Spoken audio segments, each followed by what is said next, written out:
Beleza, eu vou dar início aqui também à apresentação da tela.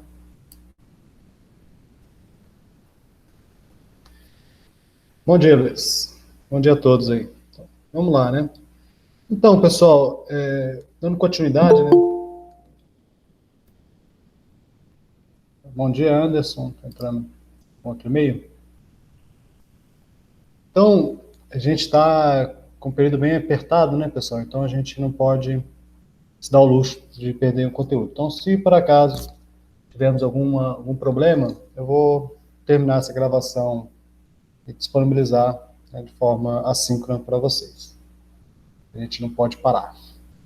Então, pessoal, no último encontro a gente estava trabalhando o conceito de herança, né? Então, herança é um tipo de relação, a relação de generalização, né? Então, quando a gente está modelando um sistema e usando o paradigma orientado a objeto, a gente pode utilizar esse recurso. Esse recurso faz sentido para muitos casos, quando a gente está quebrando aquele problema em problemas menores. Então, ao invés da gente modelar e tentar especificar muito, a gente pode partir de uma classe mais genérica e depois a gente vai especializando, né, em classes mais específicas, né? Então, a gente pode implementar lá funcionário, depois a gente pode implementar funcionário gerente, técnico, engenheiro, se isso fazer sentido pelo modelo. Então, essa modelagem, ela está ligada ao negócio, né? Então, é aquela tipo de coisa que você vai ter que conversar com o dono do negócio, o interessado, né, por desenvolver aquele sistema, para você modelar. Então, um ponto é a modelagem, né? Então, a modelagem orientada a objeto já vai usar esse recurso de herança.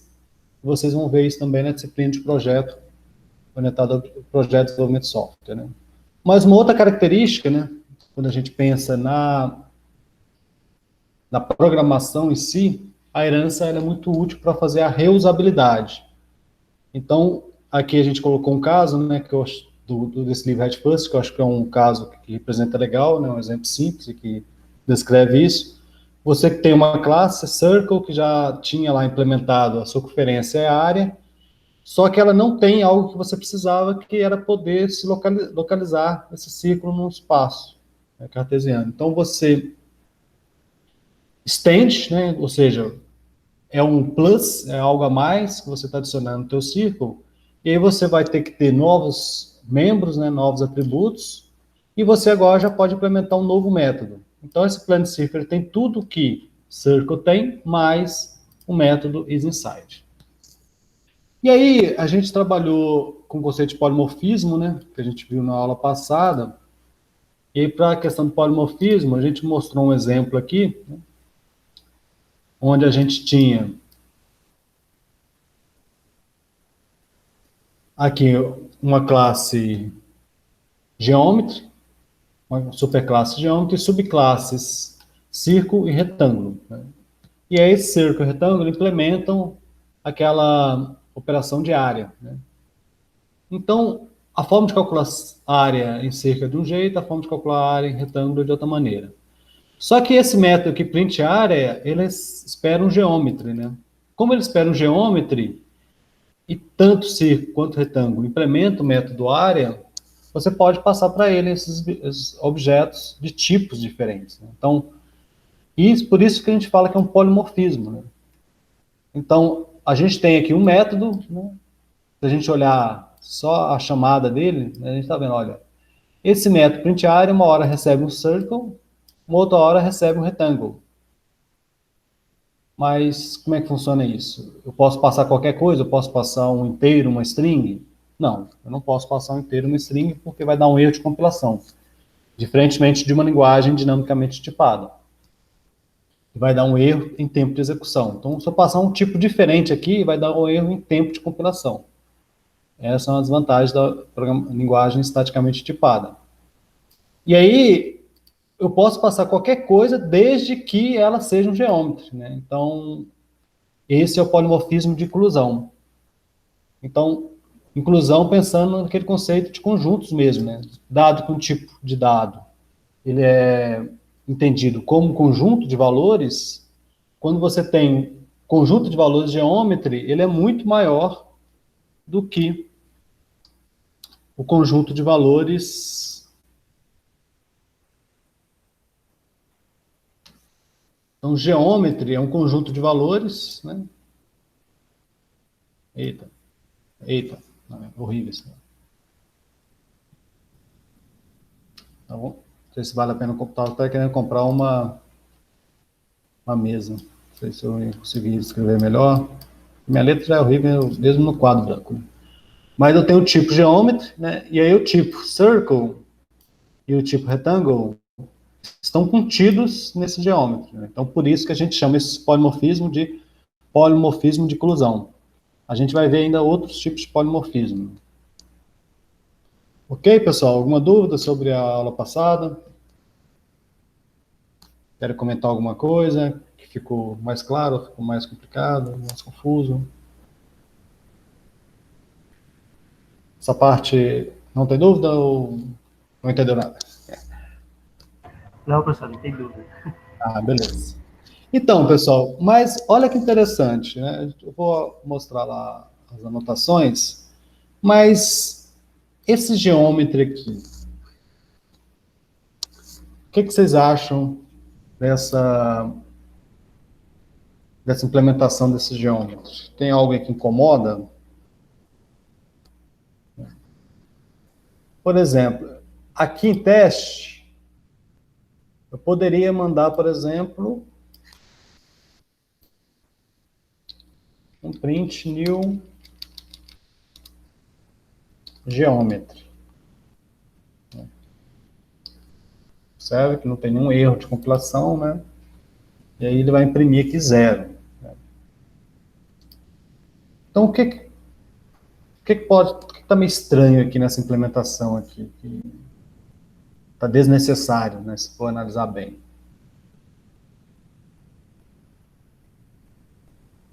O que vocês acham?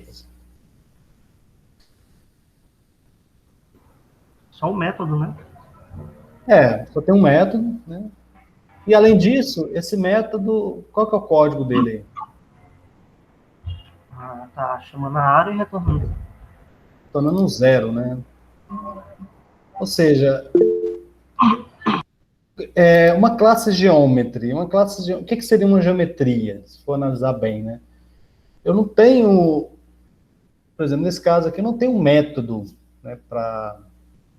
Não tem como é que eu calculo a área de uma geometria qualquer? Geometria é uma abstração, né, mais alto nível, né, e a gente não tem uma geometria. Eu consigo desenhar uma geometria em si, né? Eu vou desenhar alguma forma, né, que seja um círculo, um retângulo, um polígono, uma forma regular, mas eu vou ter que desenhar alguma coisa.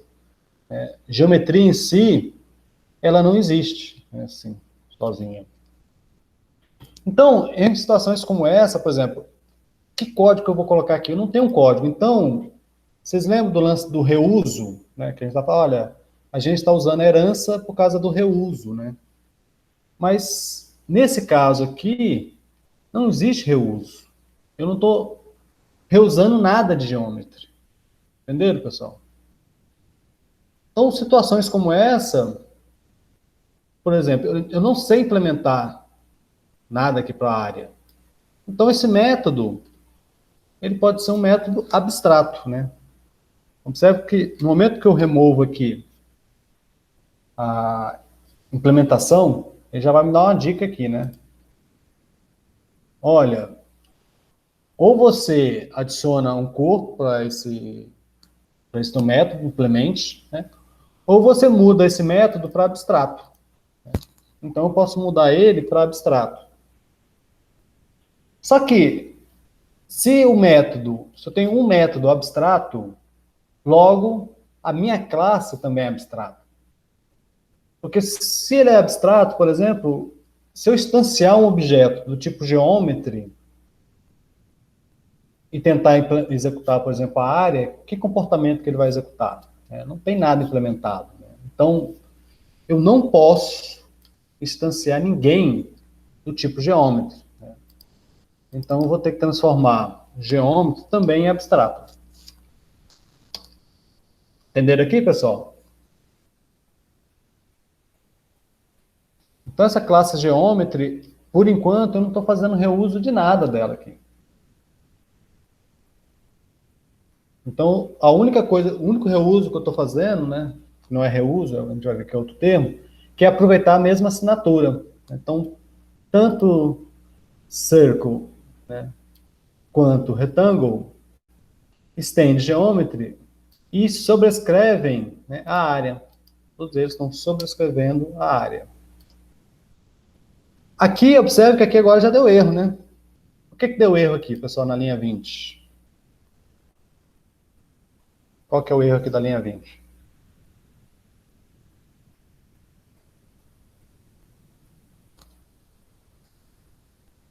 Alô? Qual que é o erro aqui, pessoal? Eu não posso instanciar objetos de classes abstratas. E aí é fácil a gente entender, né? Porque se a classe é abstrata, ela não pode ser instanciada porque não tem implementação para todos os métodos. Essa classe aqui, ela poderia ter, sei lá, 20 métodos, que não é muito desejável, né? Uma classe com tantos métodos, talvez seja alguma coisa errada na modelagem, mas ela poderia ter 20 métodos, se ela tiver desses 20, 19 tem implementação e um não tem implementação, ela já é abstrata. Então vai ter algum momento que eu não vou conseguir executar aquele método porque ele não foi implementado. E aí fica legal porque realmente não faz sentido eu querer instanciar um objeto do tipo retângulo. Desculpa, do tipo geometry, né? Essa classe, essa superclasse.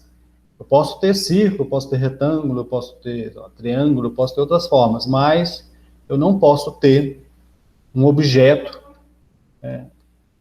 do tipo geometry. Porque geometry eu não sei como é que calcula a área. Eu tinha botado um zero lá que não tem significado nenhum. Eu tinha colocado zero apenas para poder executar. Então, essa ideia de classes abstratas surge desse ponto aí, né?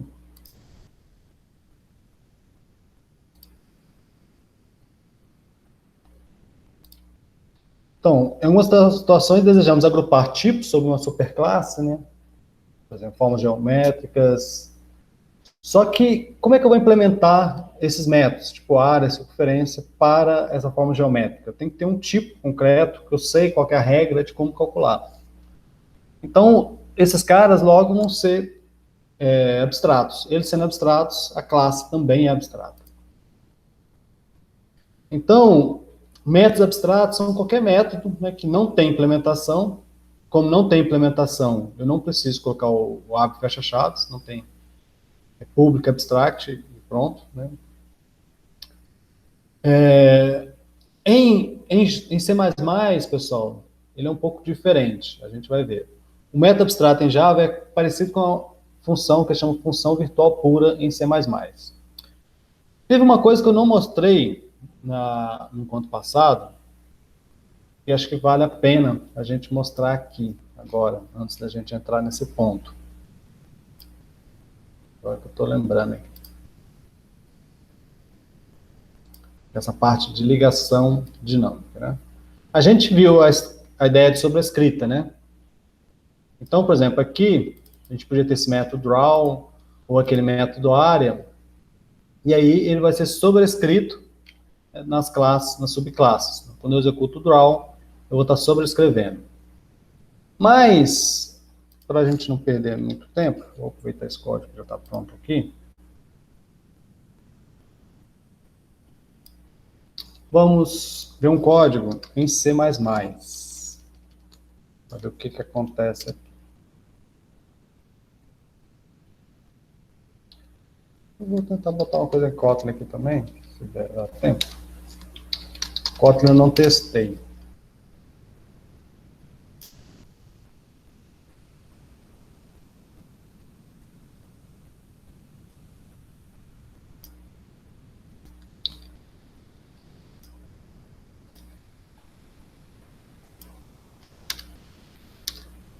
E aqui no C++, pessoal, ele tem um lance parecido com o lance de pacotes, né? Só que é chamado namespace. E aí eu coloco aqui use namespace std para não ter que ficar escrevendo tipo std, cout, né? Porque cout pertence, é uma função, né, desse módulo, desse namespace aí. Deixa eu ver como é que está implementado aqui. Beleza. Então aqui, pessoal, presta atenção aqui. Esse código aqui, acho que provavelmente não é muito familiar. Alguém aqui conhece C++, que está hoje aqui? Eu lembro que teve alguém que tinha falado que conhecia um pouco de C++. Tem alguém aqui? Ninguém? Então, pessoal, o C++, o Java se baseou bastante no C++, na sua definição, né? Mas tem alguns detalhes diferentes. Então, o C++ é separado a definição, né? Desculpa, a declaração da definição, ou seja, a declaração da implementação. Normalmente, essa parte aqui, essa declaração aqui, ela vai ficar no arquivo .h, né? No .header. E aí você vai ter um ponto CPP, onde vai estar a implementação. E, por exemplo, quando você implementa uma biblioteca, você vai ter que mandar para a pessoa o binário da biblioteca mais o header, para ele poder utilizar. Ele não consegue usar sem o header. E aí a implementação não fica aqui junto, né? Porque se a implementação ficar aqui junto, todo mundo tem acesso à tua implementação também. E tem outros problemas na questão de geração, porque a ideia é que cada CPP vira um object e no final ele junta todo mundo. Se ele colocar tudo no header, o processo de computação vai ficar bem mais lento que o normal. Só que aí, em algum momento, eu vou ter um outro arquivo que vai ter implementação. Né? Então, a geometry, eu tenho aqui a implementação do draw, né? Executando o método geometry. E aqui eu estou estendendo, né? Aí, para estender, a gente não usa a palavra que extends. Eu estou dizendo que circle extend de geometry. E aí eu tenho aqui o método draw. E aqui eu estou implementando o método draw para circle. E agora eu estou fazendo algo parecido, né, lá com o Java, né, só que no C++ a gente trabalha explicitamente com ponteiros. Eu, por exemplo, eu poderia ter um objeto que não era um ponteiro, não é um ponteiro, eu poderia ter um geometry G1 é um circle, por exemplo. Estão vendo aqui, pessoal? Então esse G1 aqui, olha, ele não é ponteiro. Não é ponteiro. No Java, não tem essa opção. Você sempre trabalha com ponteiros. E aí, o que o Java fez já que é tudo sem ponteiro, então eu não preciso botar esse símbolo aqui, esse asterisco, né? Mas no C++ você tem que colocar esse asterisco, né, para deixar que você tenha a outra opção. Então, na hora que eu mandar executar esse GeoDraw, o que ele vai imprimir, pessoal? Executando o método de circle ou executando o método de geometry.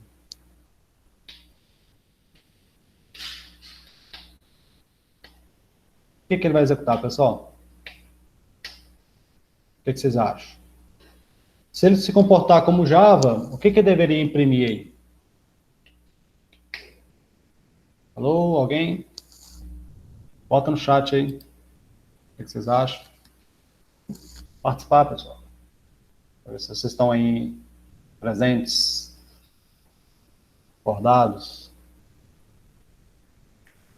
Não, no caso do Java, né, vocês lembram desse exemplo aqui? Ó, né, no caso do Java, quando eu instancio, vou tirar até esse método aqui, para ficar mais explícito. Se eu instancio um objeto geometry, gel, new, circle, e mando sysout gel.area, né? Assim eu tenho que passar o raio, né? E manda executar, né? E ele vai executar o método implementado em circle, né? Até porque agora, né, nem tem mais o método implementada lá porque é outra classe abstrata, né? É isso. Então, a expectativa seria que ele executasse o do circle, né? Mas a gente vai ver que acho que não vai funcionar dessa maneira. Vou compilar aqui, ó, executando o método de geometry, né? Então, ele não executou o método de circle. Em outras palavras, o método draw foi sobrescrito, pessoal? Aqui. No C++, o método é sobrescrito em tempo de execução por padrão? Não foi, né? Então, o C++ ele não faz o override por padrão, igual no Java. No Java, por padrão, ele faz o override. Então, todos os métodos são passivos de fazer override. No C++, não. No C++ não acontece isso, pessoal. No C++, eu tenho que explicitamente dizer para ele, olha, esse método, você pode fazer o override desse método, você pode sobrescrever esse método. E no C++, para poder dizer isso, eu tenho que colocar virtual, né? Virtual void draw.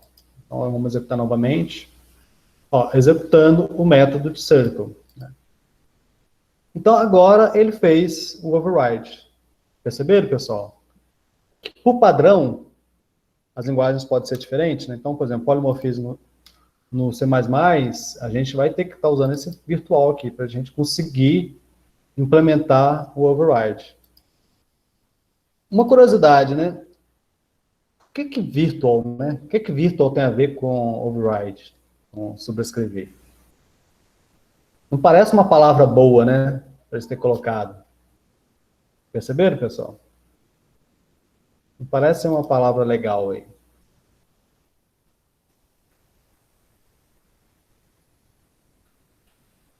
Esse virtual tem muito a ver de como é feita a questão da sobrescrita, né? Observe que isso aqui, pessoal, é feito em tempo de execução, né? Por exemplo, eu poderia ter o gel uma hora pode estar apontando para um círculo, ou seja, se eu estiver apontando para um círculo, na hora que eu for implementar, na hora que eu for executar o draw, eu tenho um código, o código do círculo. Se outra hora, né, o mesmo gel receber um new rectangle,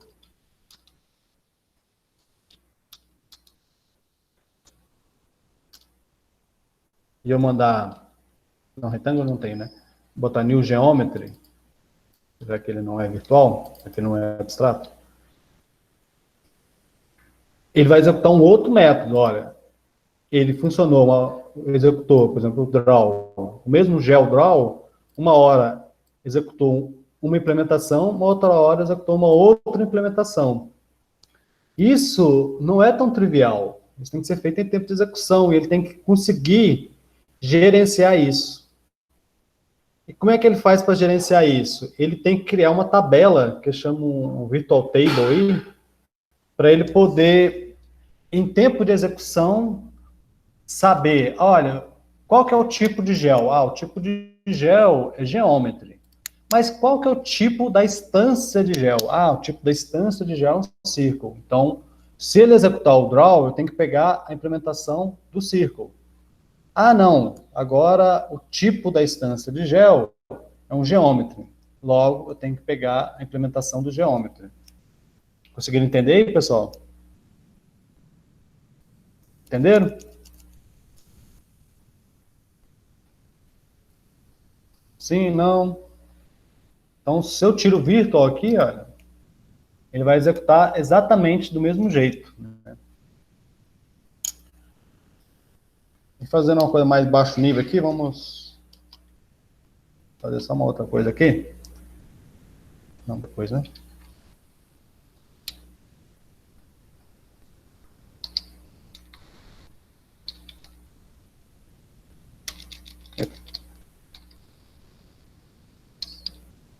Size of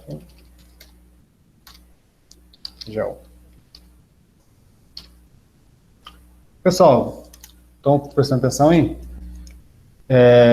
Vocês Quem fez a disciplina de laboratório de programação em C, talvez conheça essa operação aqui, o sizeof. O sizeof, ele retorna o tamanho, né, de um tipo de dado ou de um objeto. Vamos executar aqui. Vou botar o aqui. Olha o tamanho do geômetro, pessoal. O tamanho do geômetro é 8. Por que o tamanho do geômetro é 8?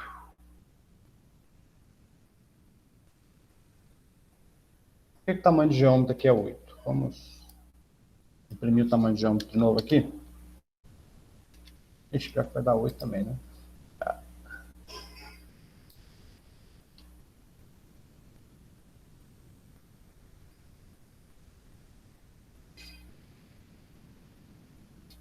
Esse é o tamanho da memória, né? Da memória, assim, do que ele está ocupando de espaço de memória. Aqui o outro, achei até que ele tem um tamanho maior esse geômetro aqui, ó. Mas isso aqui tem a ver, pessoal, por causa do double, né? Porque ele armazena um double. Se a gente mudar aqui para int, por exemplo. Ixi, me enganou aqui. Acho que ele está pegando esse aqui de cima. Mas esse aqui tem a ver exatamente com esse tamanho, mas ele que tem esse lance da herança aqui.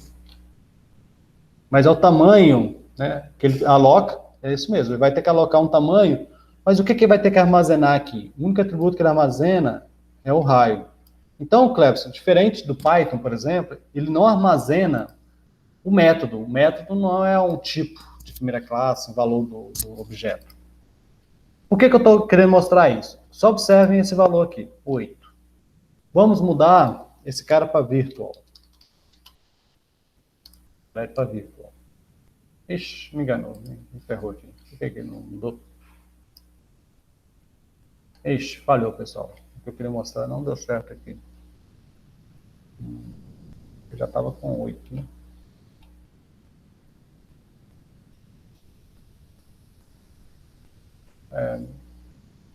Ele não deu o valor esperado aqui. Nesse caso aqui falhou.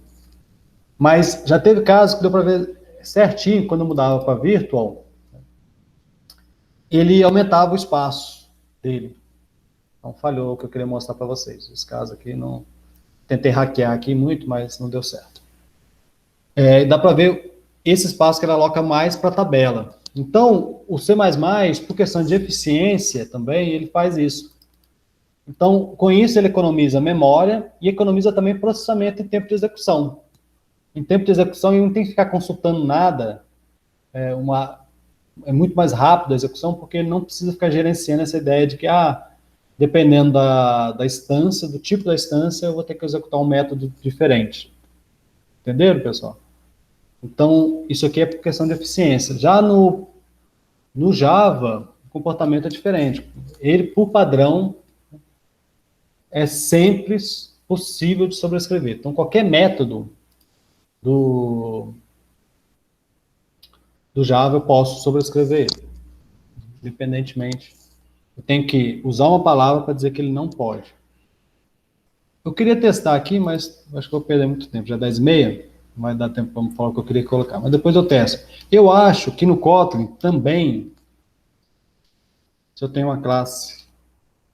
Vou botar aqui data class mesmo. Nada.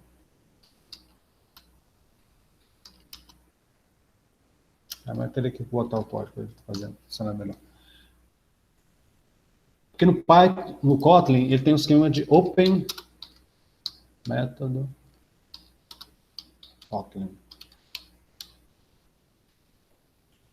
Cadê o site original mesmo?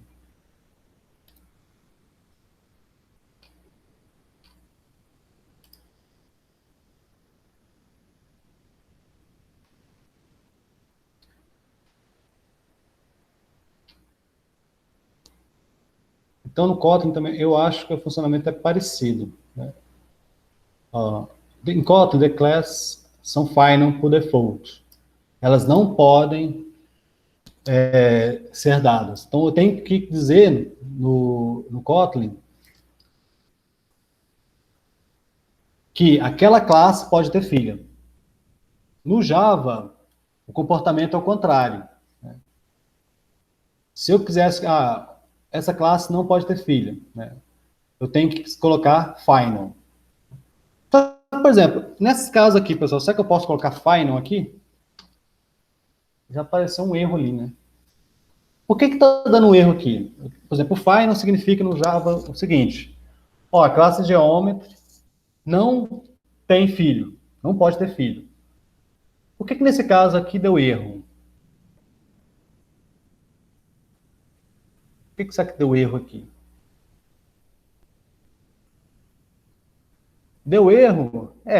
Porque a classe é abstrata, né? Então, uma classe abstrata precisa ter filhos, né? Então, não faz sentido eu ter uma classe abstrata e ela não ter filho. Então, se eu tirar aqui e colocar uma implementação qualquer aqui, aí eu posso ter essa classe. Ele está reclamando aqui ainda.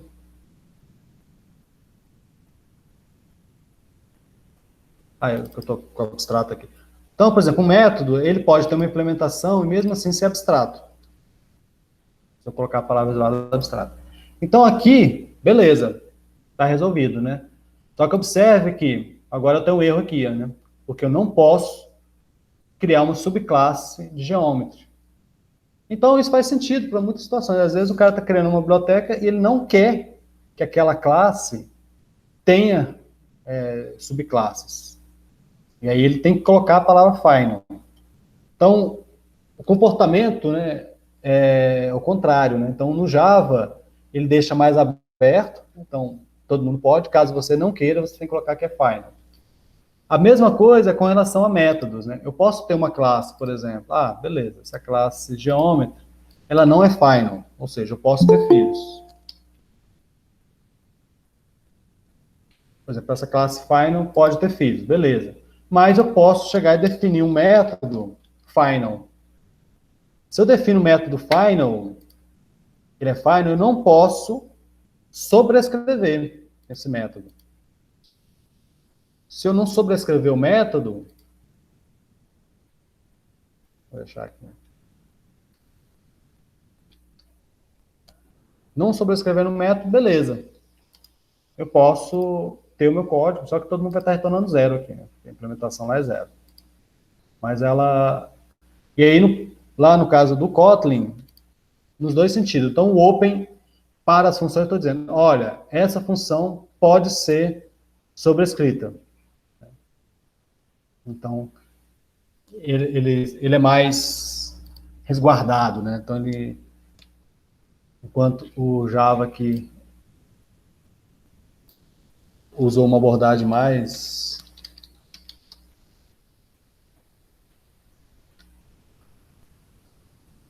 aberta, ele lá é mais fechado para isso. Então, se você quer, você tem que explicitamente dizer.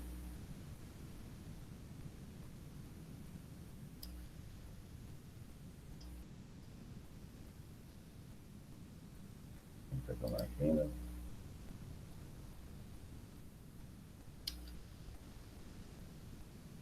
Tá.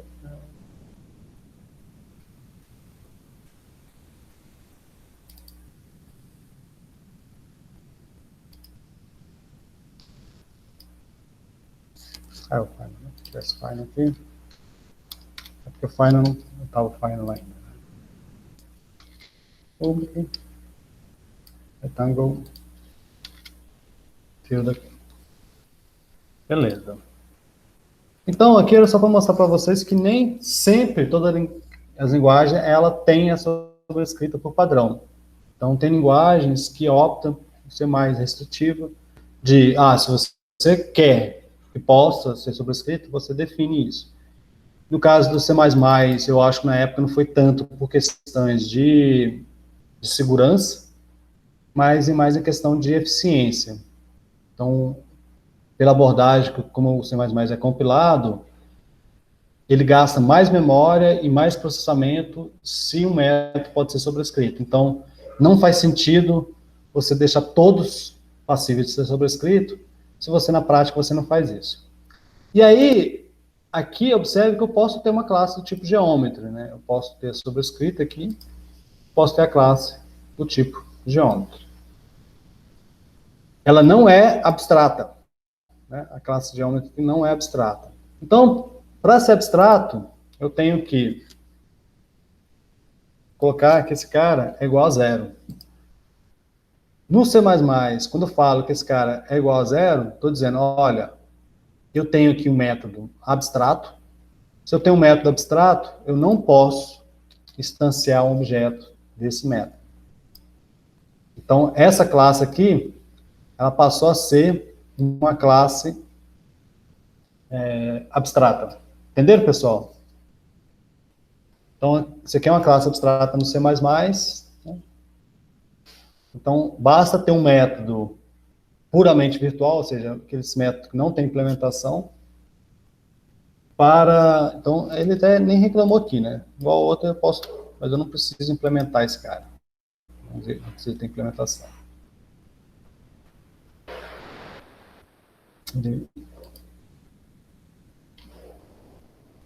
Entenderam aí, pessoal? Tudo jóia?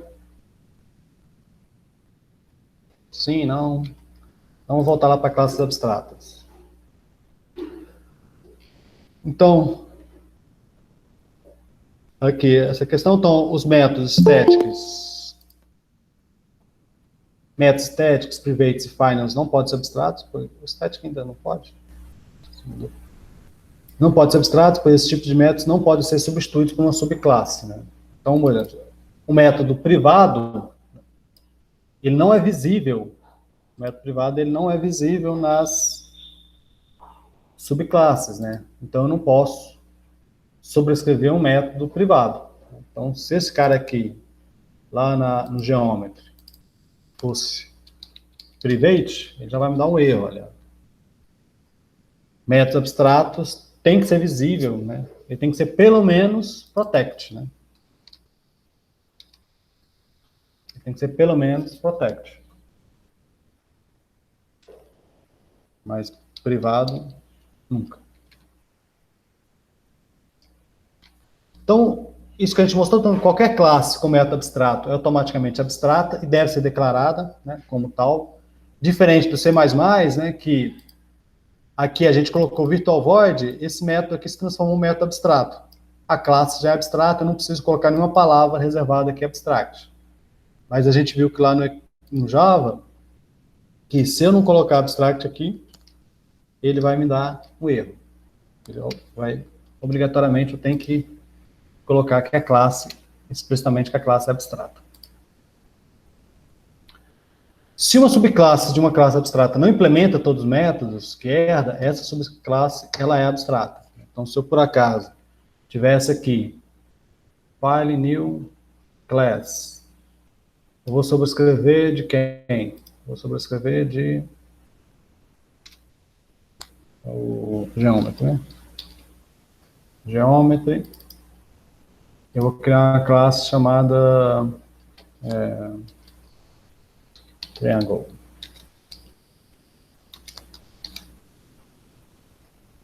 Só que aqui, olha, observe que quando a gente usa, ele já bota aqui, dá métodos abstratos.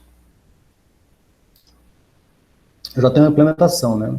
Se eu tiro essa implementação, esse override, ele já vai me indicar, olha, se ela não implementar, então você tem duas opções. Ou você implementa os métodos que não foram implementados, né? Tá aqui, adiciona os métodos não implementados, ou você transforma essa classe em abstrata.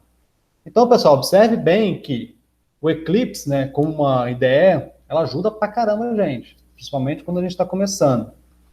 Então, eu acho que vale a pena vocês instalarem o Eclipse, né, não começarem logo com o VS Code. Vocês podem ver, pessoal, às vezes alguns já usando o VS Code com Java, o VS Code é leve, mas para quando a gente está começando, ele ajuda pra caramba. Mas a gente tem que ler, né? Então, às vezes, não, eu quero que esse cara ainda seja abstrato. Não pode ficar clicando de qualquer maneira, em qualquer ponto que vocês viram.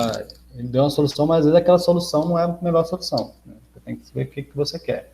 Não, eu quero que Na verdade, eu tinha esquecido de sobrescrever esses métodos. Eu quero implementar ele, aí ele coloca um código aqui, autogerado, né, um to-do aqui, para a gente poder corrigir isso aqui no futuro.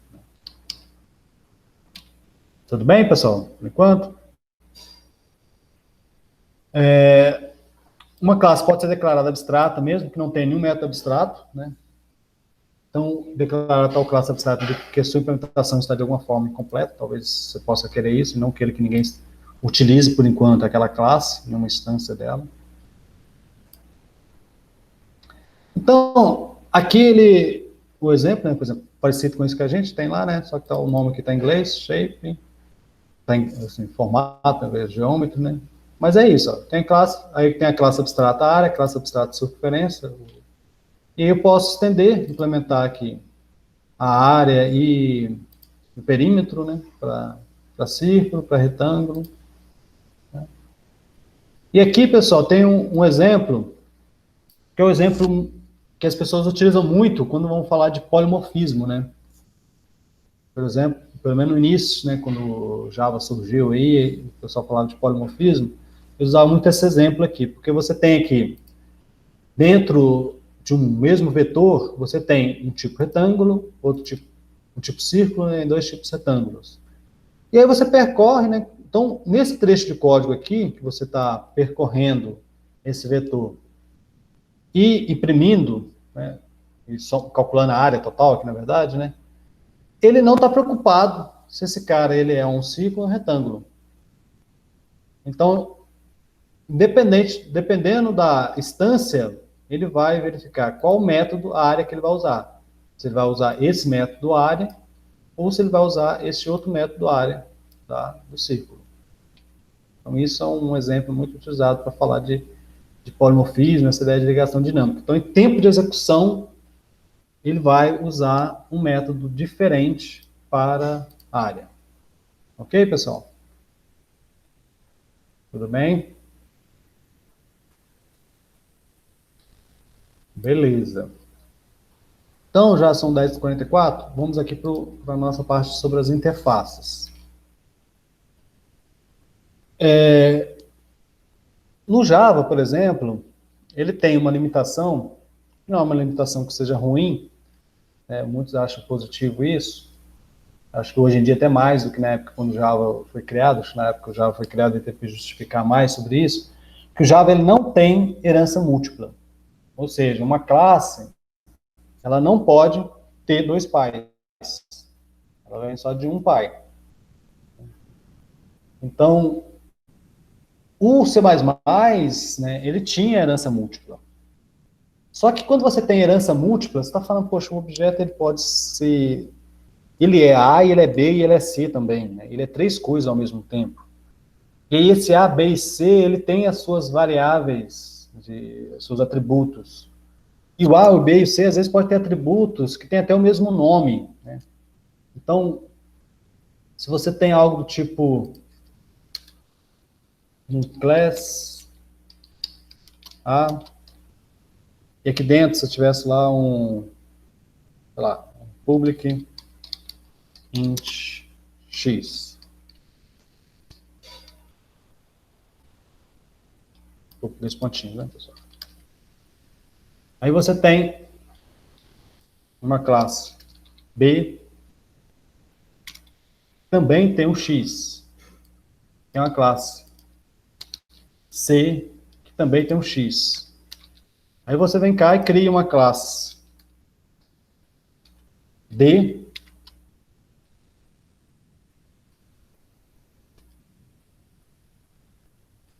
que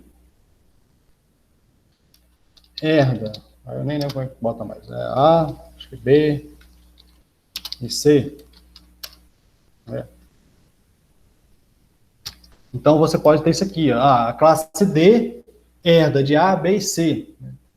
Só que quando eu pegar o X aqui, qual X que eu estou pegando? Eu estou pegando o X do C, ou é o X do B, ou é o X do A, né?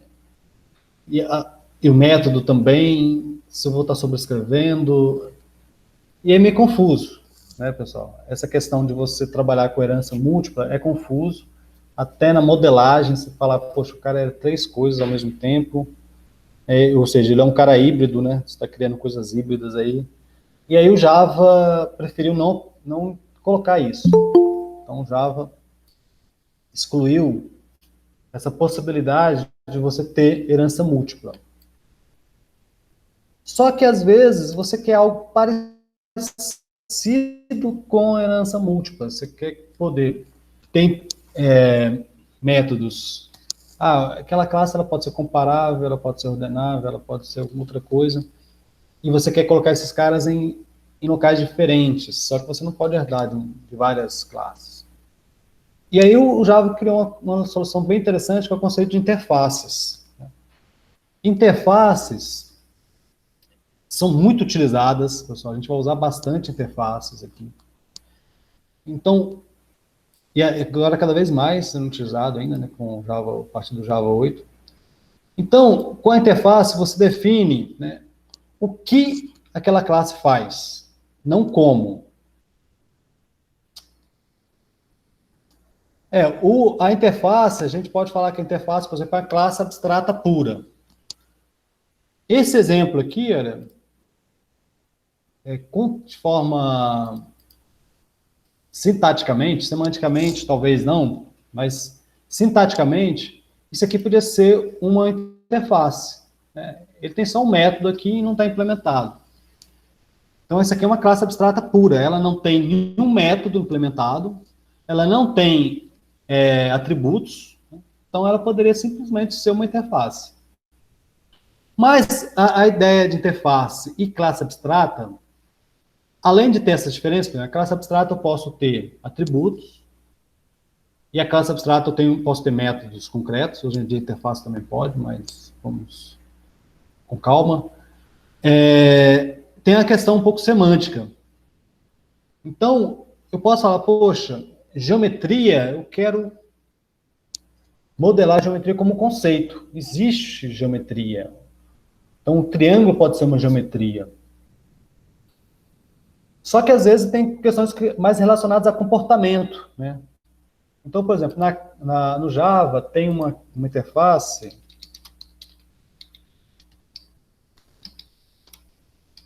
Comparable, né?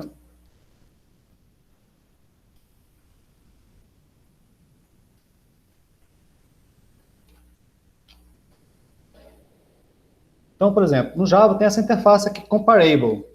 O único método que ela tem é esse compare to. Então, não faz sentido, por exemplo, eu vou criar aqui uma pessoa, e essa pessoa, por exemplo, no caso do funcionário. Então, eu tenho lá um funcionário, uma instituição pública, uma universidade. Eu tenho um funcionário, eu tenho um servidor, eu tenho um técnico administrativo e eu tenho o docente. O técnico administrativo e o docente, eles vão até a resolução que rege o técnico administrativo, que rege o docente, são resoluções diferentes. Então, o comportamento, a lógica de negócio, tudo é diferente. Então, faz sentido, por exemplo, eu ter lá no meu sistema uma classe, por exemplo, chamada servidor. Eu vou botar aqui mesmo, pessoal. Eu tenho aqui outra classe chamada técnico.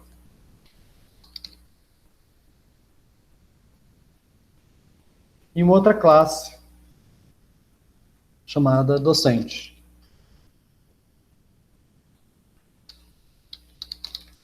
Só que tanto docente quanto técnico quanto docente, eu quero que esses caras sejam comparáveis, né? E aí não é o caso, por exemplo, o docente ele é um servidor e ele é comparável. Ele não é comparável, eu posso comparar ele. Então, poder comparar está mais ligado a comportamento. Quando está ligado a comportamento, semanticamente é mais interessante que esse cara seja implementado como uma interface. Aqui no exemplo lá do Redfirst, o que ele faz? Uma outra coisa legal sobre interface, né? Então, uma forma legal da gente entender interface é dessa forma, entender uma interface como contratos ou protocolos. Então, eu vou ter algum método, por exemplo, esse método eu espero por exemplo, o método de ordenação. Por exemplo, eu posso, numa lista, ordenar. Então, eu posso ter, por exemplo, o sort. Hoje em dia, acho que tem um sort na lista do Java, né? Não tinha. List.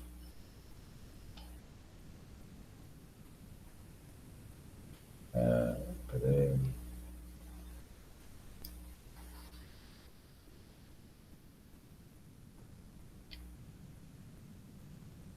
Vou pegar o list do list. Pega a documentação do Java mesmo.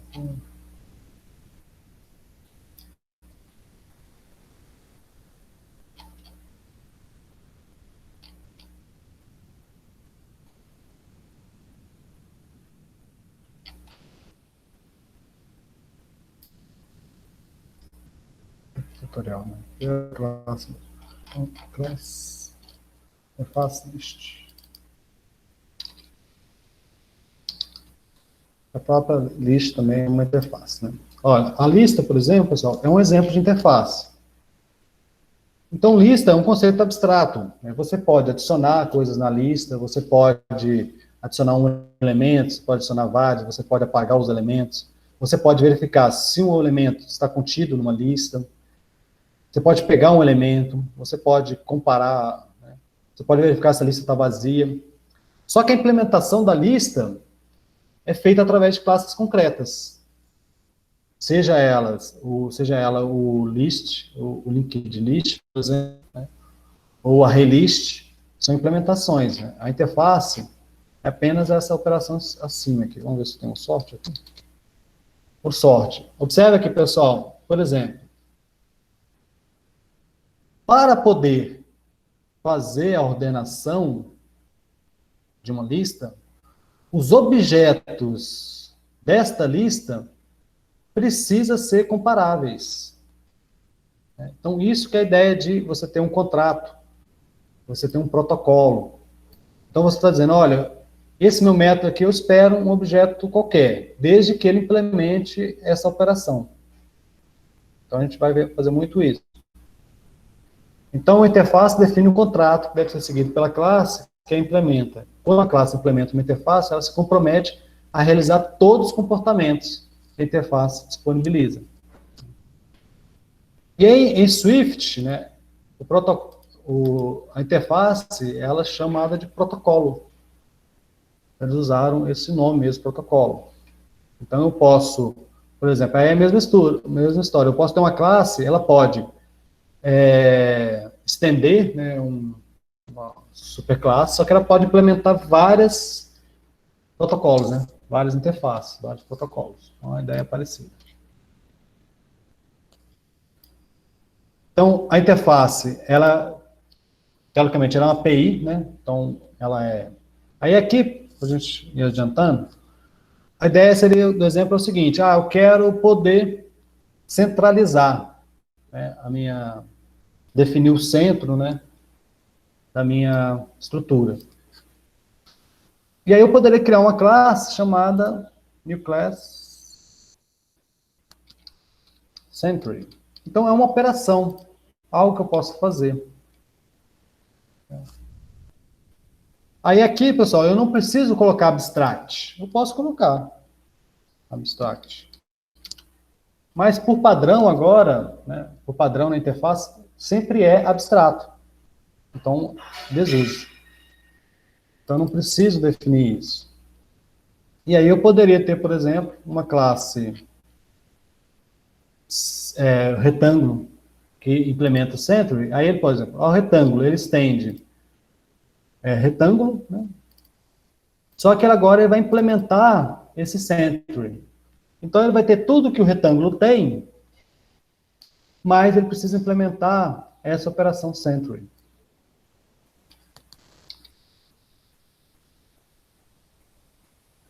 Então, new class, century, rectangle,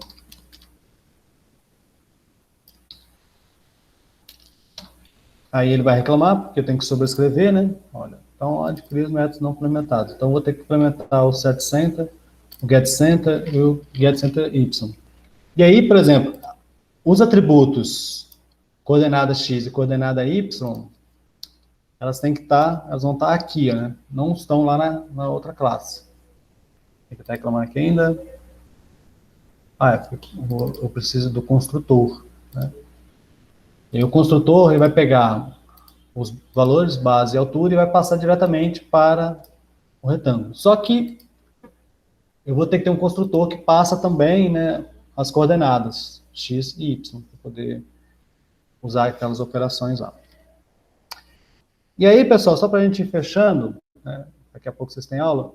Então, aqui o exemplo, a gente vai falar um pouco mais sobre essa biblioteca de coleções, mas, por exemplo, isso aqui é um exemplo. Então, existe o conceito, por exemplo, map. Map é parecido com aquele conceito de dicionário, né, do Python. Só que as implementações, eu posso ter um hash table, um hash map, eu posso ter um tree map, eu posso ter implementações distintas. Eu posso ter uma lista, mas uma lista eu posso ter um linked list, um array list, um vector. Então, as interfaces só definem, olha, eu espero aqui uma lista, então, eu espero uma lista, eu posso poder, então, eu posso adicionar, eu posso remover, mas como você vai implementar isso, não estou preocupado. O JDBC, que a gente vai começar a ver, acho que semana que vem, é um outro exemplo disso. Por exemplo, o JDBC, ele possui um monte de interfaces, pessoal. O JDBC é a biblioteca para acessar banco de dados. Porém, né, cada banco de dados tem seu driver, né? Então, se você tem lá o Postgres, por exemplo,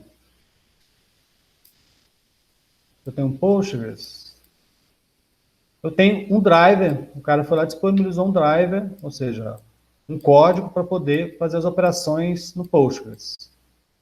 Esse driver do Postgres é escrito em que linguagem, pessoal? Que linguagem que vocês acham que esse driver, por exemplo, é escrito? Que linguagem? É escrito em Java? O cara vai criar um banco de dados para funcionar só no Java, né? Então, só o banco de dados do Java, né? O banco de dados embutido. É C, né? Quer falar uma coisa, Luiz Felipe?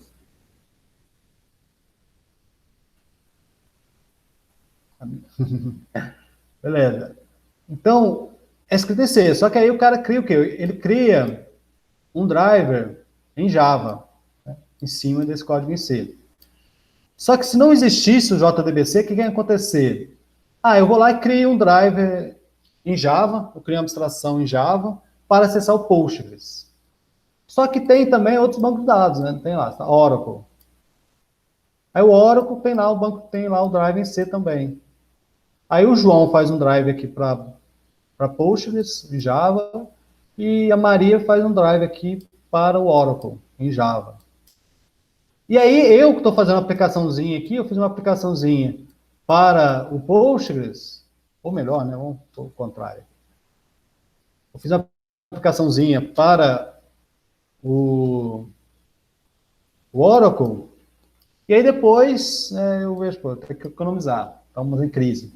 Eu quero migrar a minha aplicação para o Postgres, porém, na hora que eu for migrar para o Postgres, eu vou ter que reescrever todo o meu código aqui, porque foram duas pessoas diferentes que fizeram. O cara aqui deu um nome, uma classe deu o nome da classe, aqui deu outro nome, né, diferente, os métodos são diferentes, os parâmetros são diferentes, a forma de passar os parâmetros, a ordem, tudo é diferente. Então, eu vou ter que reescrever todo o meu código. Com o JDBC, o que eles criam? Então, o JDBC é um belo exemplo de interfaces, que ele diz, olha, isso aqui é um protocolo, é um contrato.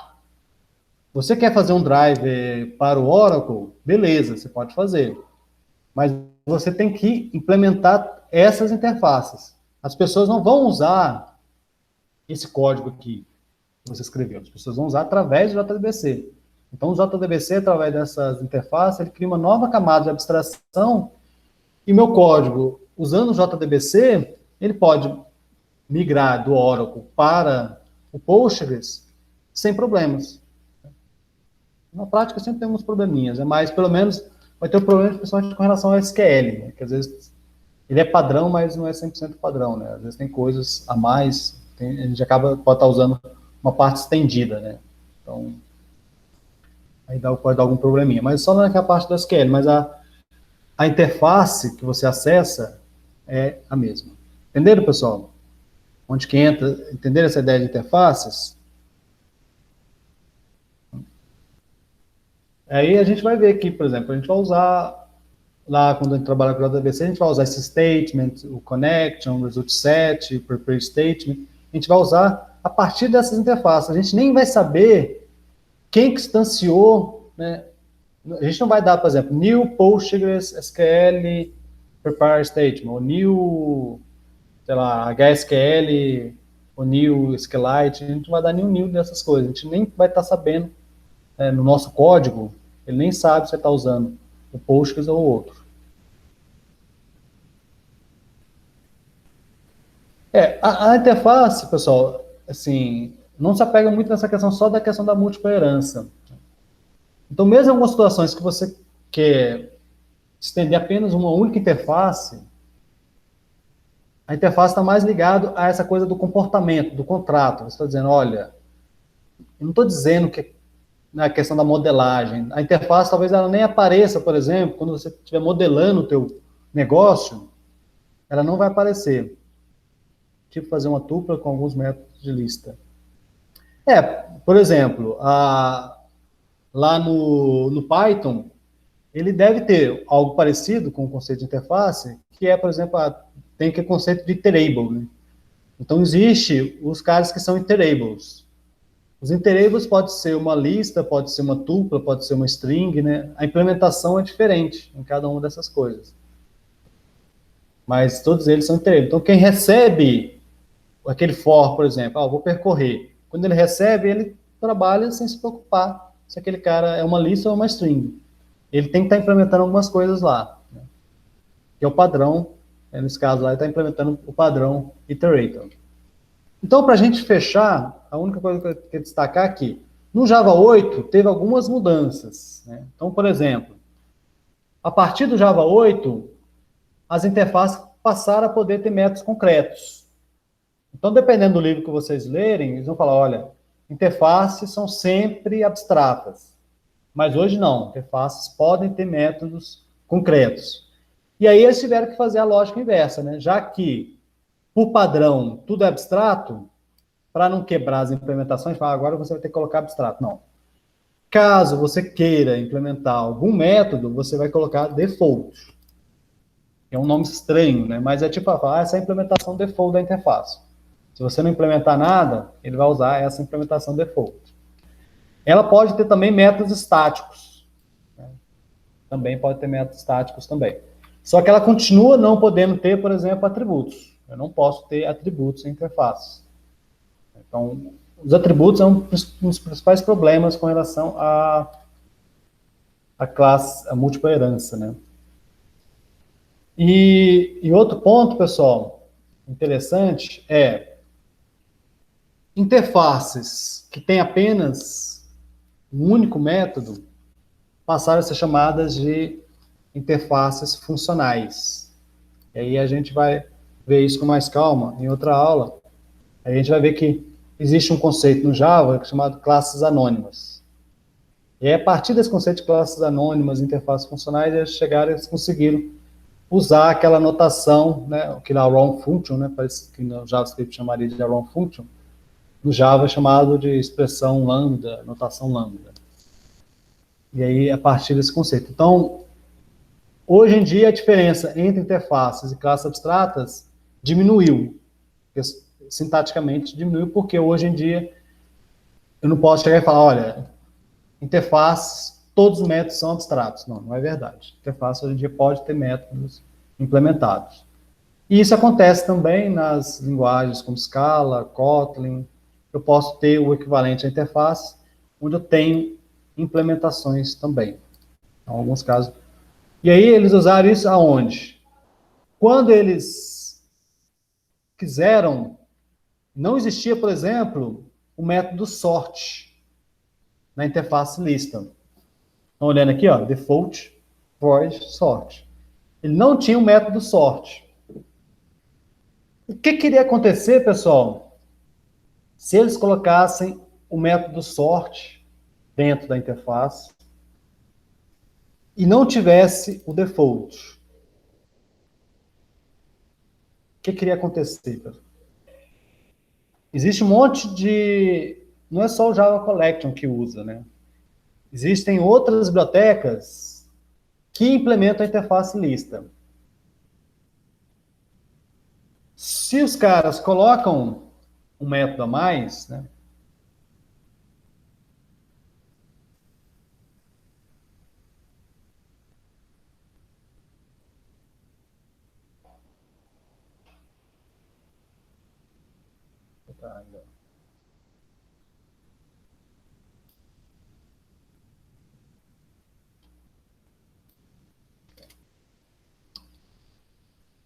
Pessoal, última coisa aqui, só para a gente fechar. Então, observe que eu tenho lá o centro, e aí esse cara, eu tenho o centro retângulo que implementa esse cara aqui. E aí, beleza, a aplicação está funcionando legal. Se lá no futuro, né, eu penso, poxa, eu quero que esse cara trabalhe com 3 coordenadas. E eu venho aqui, imagina que esse centro, quem está implementando o centro retângulo, não é o mesmo cara que está implementando essa interface. A interface é provida por uma outra biblioteca. O que vai acontecer se eu colocar aqui mais um método aqui? O que vai acontecer, pessoal? Se eu adicionar mais um método. Se eu colocar gets center z, por exemplo. O que vai acontecer se eu salvar esse código? A minha aplicação vai parar de compilar. Por quê? Esse cara agora, ele é obrigado a implementar aquele cara também lá. E aí, se eles colocassem o sort em list, todo mundo que implementasse a interface list, teria que fazer logo a alteração. E aí, quem não atualizasse, as aplicações que usassem aquilo não atualizassem, iam todas caírem, iam parar de funcionar. E aí, uma abordagem que eles aproveitaram essa ideia do default foi para isso também. Então, aqui o cara pode...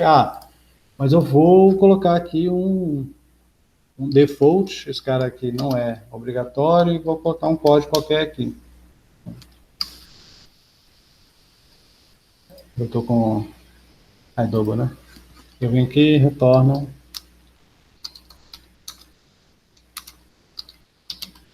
zero. Então, essa interface, essa classe aqui, ela não implementa aquele método, se o cara executar, vai retornar 0. Né? Mas a minha aplicação não vai cair. Tá joia? Então, pessoal, é basicamente isso. Acho que eu vou tentar ver se eu mando uma lista para vocês sobre essa parte de herança e de interface. Mas no próximo encontro a gente vai falar sobre exceções. E acho que na sexta-feira a gente já começa a trabalhar com banco de dados. E aí, com banco de dados, vocês vão ter que entregar que vai valer ponto. Tudo bem, pessoal? Já deu 11h11, então na hora da outra aula aí. Beleza, então vou encerrar aqui a gravação.